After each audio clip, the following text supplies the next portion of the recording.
Hello అండి, ఈ రోజు అయితే ప్రాన్స్ కర్రీ చేయబోతున్నాను. అయితే ఆల్రెడీ ఇది క్లీన్ చేసిన ప్రాన్సే, బట్ వెనకాల ఒక నర్వ్ ఉంటుంది. ఈ నర్వ్ అయితే మేమైతే తీసేస్తాము. మీ సైడ్ తీస్తారో లేదో కమెంట్ చేయండి. అలానే బయట హోటల్స్ లో ఇవి తీస్తారో లేదో తెలియదు, బట్ బాగా తింటాము హోటల్లో మాత్రం. ఇక్కడ ప్రాన్స్ లో పసుపు, ఉప్పు అలానే పెరుగు వేసుకొని మంచిగా కలిపేసి నానబెట్టి పెట్టుకోవాలి ఒక హాఫ్ అన్ అవర్. దానివల్ల స్మెల్ రాకుండా ఉంటుంది.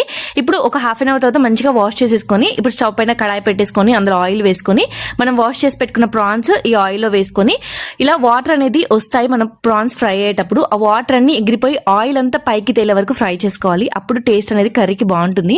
ఇలా ఆయిల్ పైకి తేలాక ఈ ప్రాన్స్ ముక్కలు తీసి సపరేట్ చేసేసుకొని ఒక బొగ్గిన్నెలో పెట్టేసుకోవాలి. ఇప్పుడు అదే కడాయిలో కొంచెం ఆయిల్ మీకు కావాలంటే వేసుకోండి.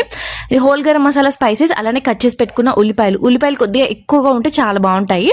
కొంచెం ఉప్పు, కొంచెం నాకు ఆయిల్ తక్కువ అనిపిస్తే ఆయిల్ కూడా వేసేసుకున్నాను. ఇప్పుడు ఉల్లిపాయలు మంచిగా ఫ్రై అయిపోయాక అల్లం వెల్లుల్లి పేస్ట్ ఒక 2 టేబుల్ స్పూన్లు వేసుకొని అది పచ్చి వాసన పోయే వరకు ఫ్రై చేసుకోవాలి.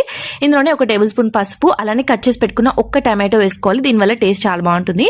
ఇప్పుడు ఇందులోనే కారం, ఉప్పు అలానే ధనియాల పొడి, కొద్దిగా గరం మసాలా వేసేసుకొని మంచిగా మనం ఫ్రై చేసి పెట్టుకున్న ప్రాన్స్ కూడా వేసేసుకొని మంచిగా మూత పెట్టేసి మగ్గనివ్వాలి. మనకు ఈ ప్రాన్స్ అంతా మసాలా అంతా బాగా పట్టేస్తుంది. ఒక 10 నిమిషాలు ఇలా ఉడకపెట్టేస్తే చూసారా ఆయిల్ అంతా మంచిగా పైకి తేలిపోయింది. ఫైనల్ గా కొత్తిమీర వేసుకొని సర్వ్ చేసుకోవచ్చు. ఇది రైస్ లోకి చాలా చాలా బాగుంటుంది. ఒకసారి ఇలా ట్రై చేసి చూడండి. ఎలా వచ్చిందో కూడా కమెంట్ బాక్స్ లో కమెంట్ చేయండి. వీడియో నచ్చితే లైక్ చేయండి.